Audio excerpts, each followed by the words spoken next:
Most stories of people accused of witchcraft end horrifically. The victims were often tortured and then executed in public by hanging or being burned at the stake. But Hanna Cranna, known for her day as the Wicked Witch of Monroe, lived a very empowering life in Fairfield County, Connecticut, holding her community in fear with a combination of dark sorcery and wicked intimidation. My name is Jason. I'm here with my good friend Justin for another episode of the Terror Files.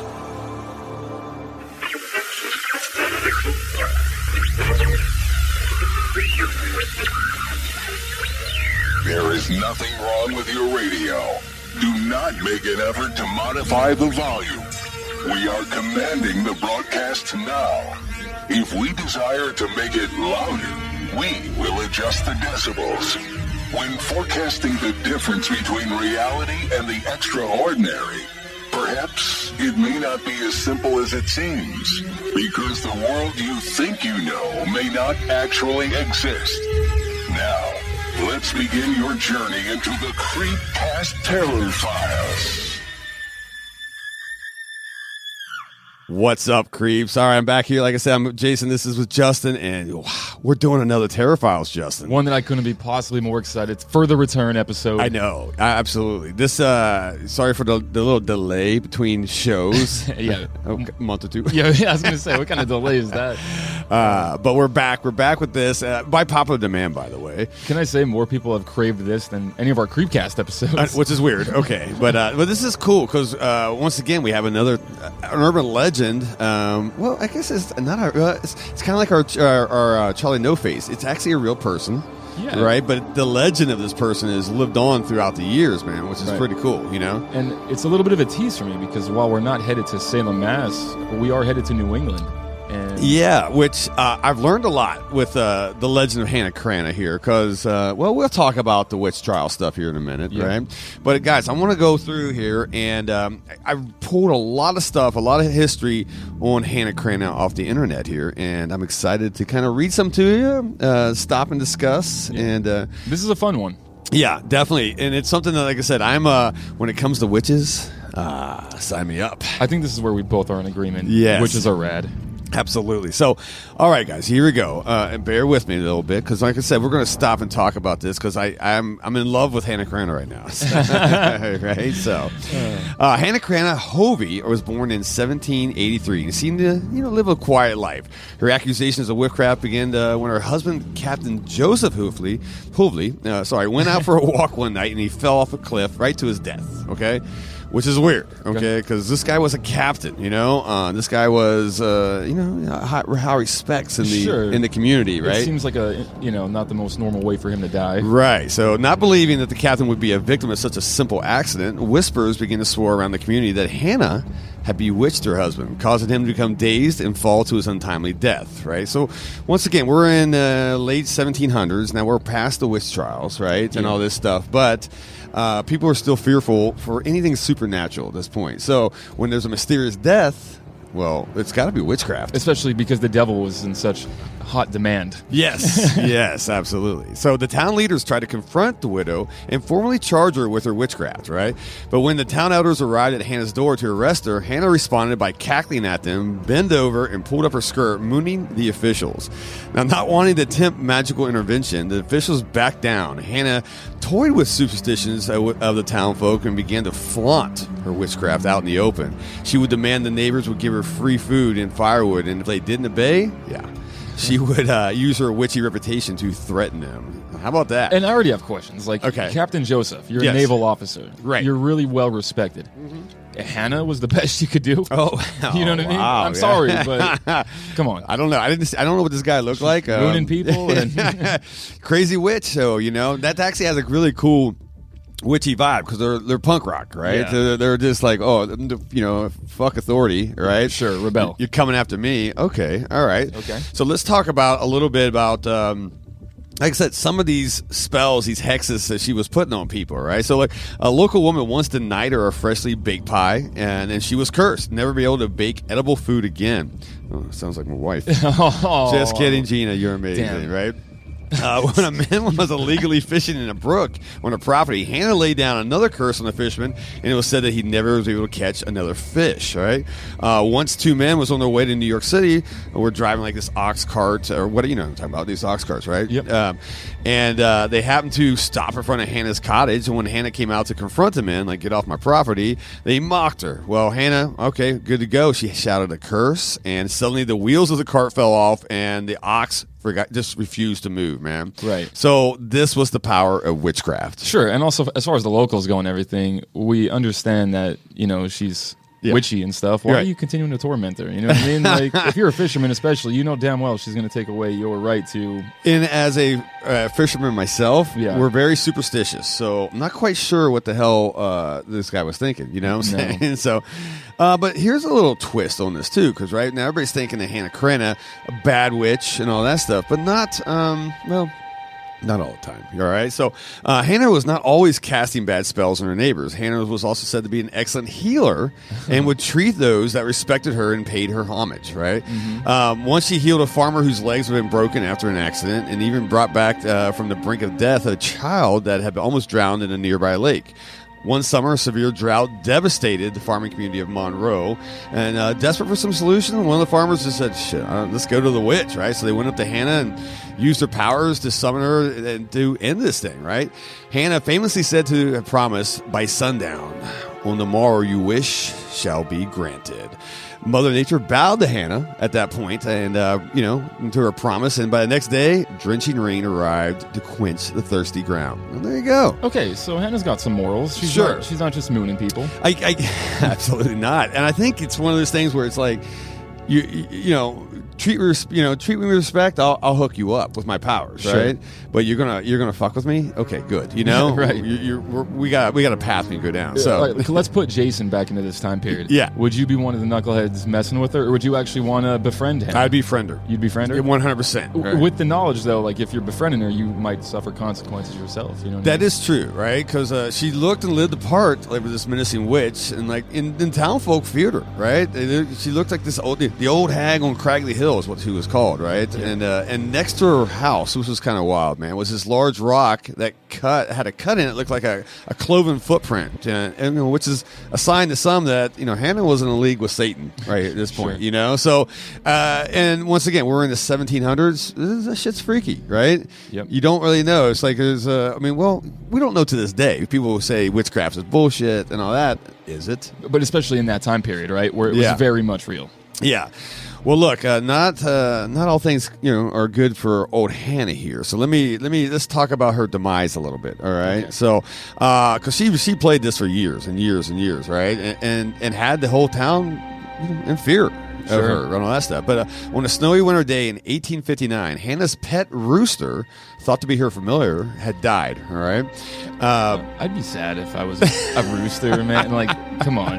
Yeah, That's her familiar. That's but you know what? The witches, they have some weird shit like that. They right? do. Yeah. What would be your familiar? Oh, a cat. Oh, okay. Yeah. All right. How about you? Maybe a donkey. Okay. I don't fucking know. That's a good question.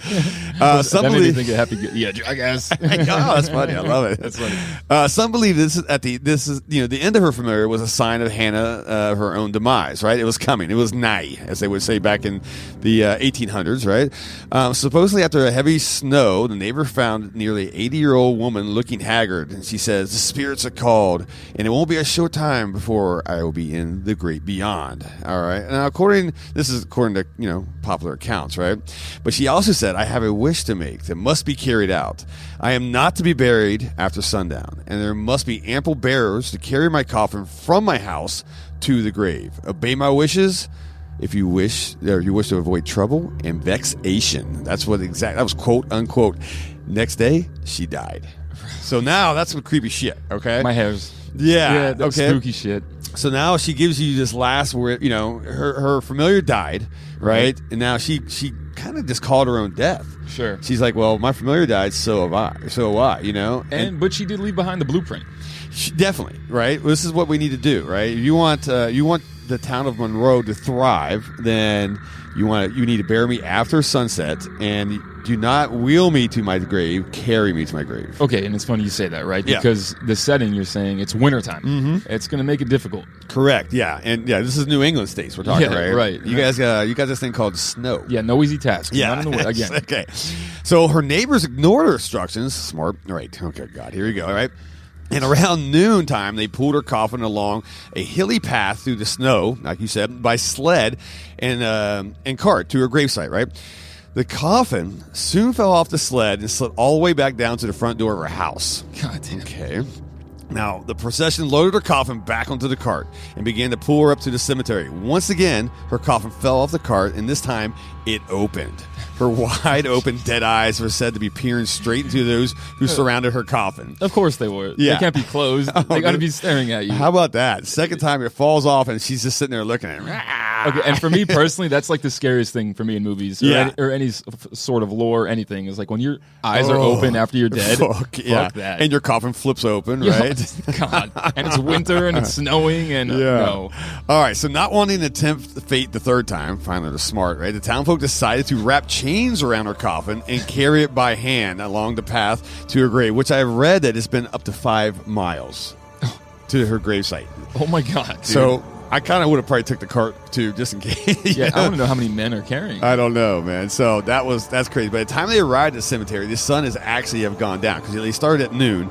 5 miles with a coffin, that's about right, In the winter, what time is it? At winter in New England, what, 5 p.m. easy. So 5 hours it took them. So that makes it's like 1 mile an hour. They've been hustling. Hey, it's cold. But after burying Hannah, the locals, they heard a rooster crowing. And when they rushed back to Hannah's house, they found it ablaze. Too terrified to fight the flames, they watched as the farmhouse burned to the ground. This mysterious fire was the proverbial, quote-unquote, nail in the coffin that proved that Hanna Cranna was a bona fide witch. So as soon as they buried her, they hear the crow rooster, right? The rooster crow. Or is that how you say the crow? Yeah. Is that how you say it? I don't know. But then, first off, a rooster's dead. Yeah. So they hear it, and then they rush back to to her house, and it's on fire. Why was it on fire? They just left this place 5 hours earlier, Right. Whew. Okay. Yeah, the town's at that point burning. Yeah. So that's the actual legend, guys, of Hanna Cranna, right? So I have a lot of questions, though. I need to talk because a lot of questions. You are from Salem, Massachusetts, right? Right. And so when you hear of witch trials, that's the first thing you think about, right? Is Salem. Yep. But Connecticut, I heard, and this is, quote me if I'm wrong here or whatever, or correct me if I'm wrong, they had like 9 people were hanged for, quote, familiarity with the devil, right? And by 1663, and almost 30 years before the Salem stuff, right? 1692 was Salem, so you're talking a solid 30. So the first person they said to put to death in Connecticut was a witch called, I think it's Alice Young was her name, and she was to be hanged in Windsor in 1647. And all 35 people were tried with 29 convictions, and it was just pretty wild, right? But I think, why didn't Hanna Cranna get strung up and burned? Because this, right? I think we've done past, because she's in the 1700s, so I think they kind of squished all this and all that. I mean, so talk to me about the witch trials a little bit. Yeah, so I mean, as far as the Salem witch trials go in 1692, I think the reason why that one had so much more impact, I think, is because there was several more. I don't want to call them characters, people that were just so. Giles Corey, for example, he didn't just die a miserable death; he was pressed to death, right? Oh, I mean that's over the course of. Don't quote me on this; it's either 3 or 5 days. Really? And so, I mean, dude, imagine you're laying there for 3 to 5 days, and they put a slab over top of you, and then just add weight, and they want information from you, but he wasn't giving it to them. The only 2 words he would utter was more weight. Really? And so they over the course of that time, it was actually 3 days, and over the course of 3 days, 72 hours, dude was pressed to death. What? Rebecca Nurse, she was actually the one, I believe, in The Crucible, which is the movie was based on, and she was hung Proctor's Ledge on Gallows Hill. And the thing that was interesting about Hannah that was different for the Salem witch trials is the burial. So the witches in Salem were kicked into what was called a witch pit. No way. And so since why is that not called a movie right now? Why is it we don't have a witch pit or a band or something like that?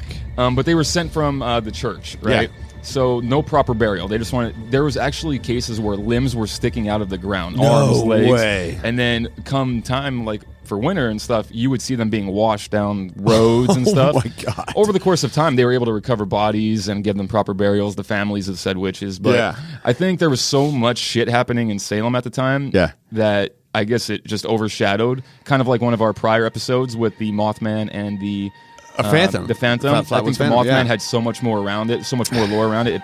It potentially just overshadowed a really cool story. Yeah. But I think similar things happen with that. That's a really good point, right? Because, like I said, I mean, all right, so I don't know, you probably don't know, but say from Salem to, I don't know, Connecticut, where she's at, say mid Connecticut.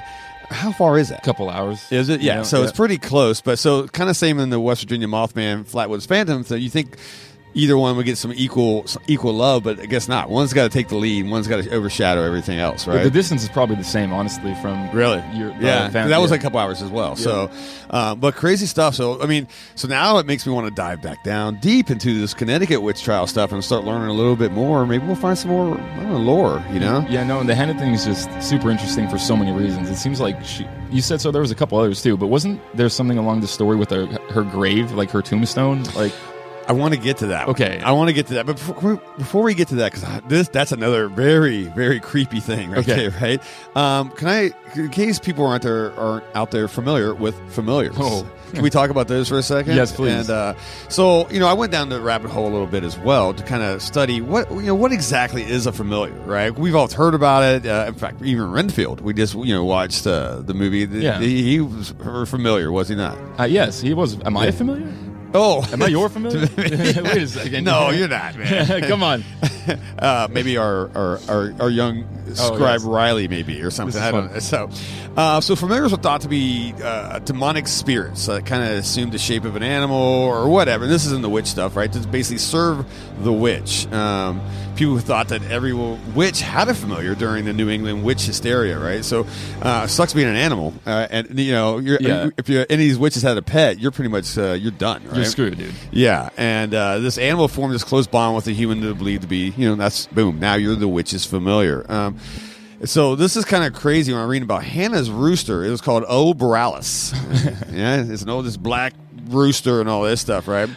And instead of crowing at the break of dawn, which most roosters do, I think, right? I didn't really grow up on a farm, so I don't know. So I don't know if roosters, that's a rumor or is that actually we saw it like on television growing up in books. Like that's what they do, right? Right.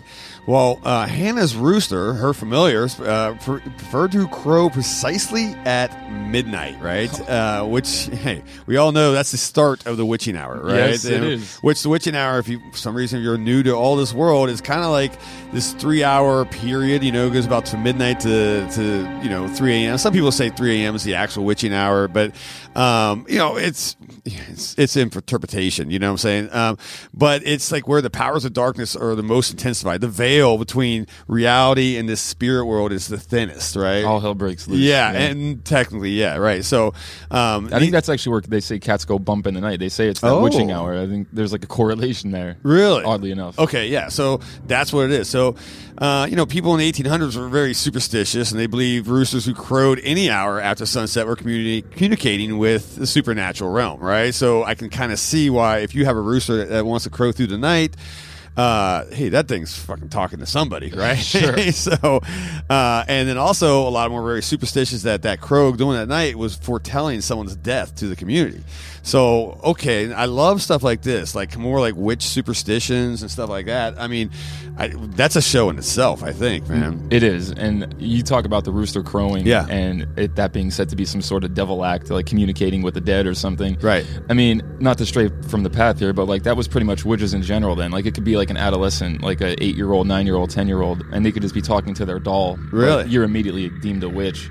Just because you're having like, imagine that. Like it's a scary thought, dude, but like imagine having like an 8-year-old and it having like a toy you got for Christmas. Yeah. But if you were caught talking to it, which happened in Salem, by the way, no pun intended, like that was something that you would be held in front of the court for. See, I'm trying to put myself back in those days, right? Because like, the witches, man, that's my jam, right? And am I going to hang out with them, knowing that my death is probably going to be, it's going to happen? I'm going to be getting pressed to death or burned to death because I'm a hang around, I guess. I don't know. Well, a movie that I think a lot of people kind of knock is The Witch, the Vivitch, the one with the two V's, you know what I mean? But that movie was so well done. I mean, it's a slow burn, and it's definitely not a very, like, action-packed movie. Right. But like I believe that's what scares me. It's like yeah. that whole like the devil is basically taking over your town. For and sure. your family starts to fall apart, and now holy shit! I don't know. That's scary shit, dude. So yeah, the whole communicating from the rooster and stuff, and it's wild, man. All right, let's talk about the gravestone. You mentioned that. I think we covered familiars pretty well. So her gravestone, which is a trip, guys. All right, so she's buried. She's buried in the Four Corners Burial Ground. It's a cemetery established in Connecticut. I think Trumbull, Connecticut. Right now, it's what it's called. Yeah. But it was established in 1761, I believe, right? So, and it's right on the border of Monroe town, which is where she's from, Monroe, right? And the appearance of the cemetery, you go see it today, it's the creepiest shit ever. I ain't gonna lie, man. The gravestones, I mean, they're hundreds of years old. They're exactly what you think a New England, graveyard as built in the 1700s would look like, So it's fucking terrifying, by the way. The graveyards are the coolest thing about New England in general. Oh my God, right? So this is what's a trip here, right? So you'll find the grave of Hanna Cranna. It's on this little hill. It's like right on the edge of this hill by it. Now there's a road by it, right? Because we're modern and all this stuff, man. It's widely thought that if you leave a gift to appease Hannah's spirits, she'll grant you the good fortune. So I'm into that stuff as well, right? Some good juju. Yeah, people leave coins. People leave, there's a lot of superstitions. Pay respects. Maybe she'll reward you. Well, why not, right? I didn't piss off Hanna. I don't want to piss off Hanna. So if I'm in that area, guess what? You're going to get some whatever. If you're rolling through, especially if you're just like touristy and stuff, you're going to do it. Pay some respects, right? But what's odd about her tombstone, it has 2 dates of death. Now that doesn't make sense. It does not make sense. 1859 and 1860. It's right on. You guys can Google this and actually see the tombstone, right? Some believe she died. And this is what I'm a non-believer. This is what they come up with. She died in December of 1859, but her body wasn't found until January 1860. So, okay, you flip that date, but that totally contradicts the actual story that we just gave you. That's where it's pretty cemented out there, right? So when her familiar died, she told somebody she's going to die, and she died the next day. Well, that doesn't take a month, So what the legend and the town folk eventually kind of, come around, the people, the legend of it, right, is that the town got pissed. They got tired of it, and they eventually gathered up the nerve to kill and bury Hanna Cranna. I like that. This is 1859, right? Only to have her reappear unscathed a week later. And then eventually she died in 1860 with the story we told you. Now, how about that? Holy shit. Yeah, that one's a mind-bending. That's another reason why I think this one deserves more attention. Man, This is such a trippy story. I mean, how many people have 2, death dates on their gravestone? I've never seen one. Ever. Never. And so that right there is like one of the most interesting facts for me. And another reason why I believe this is a real witch story, right? I mean, you don't just, come on, So this is it's creepy as hell. Now, what's so creepy about the grave right now?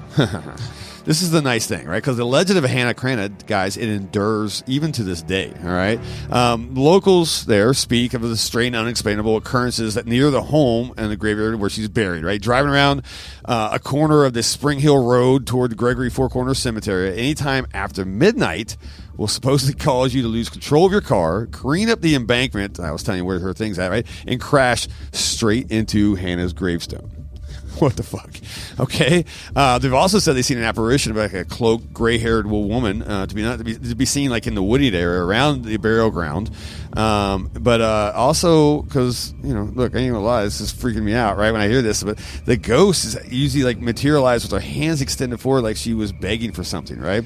Which is to me is like, okay, you see an old woman beg, I'm going to go to her. It's almost like a siren, right? Right. And then, drag you into the woods and fuck, who knows what happens to you after that.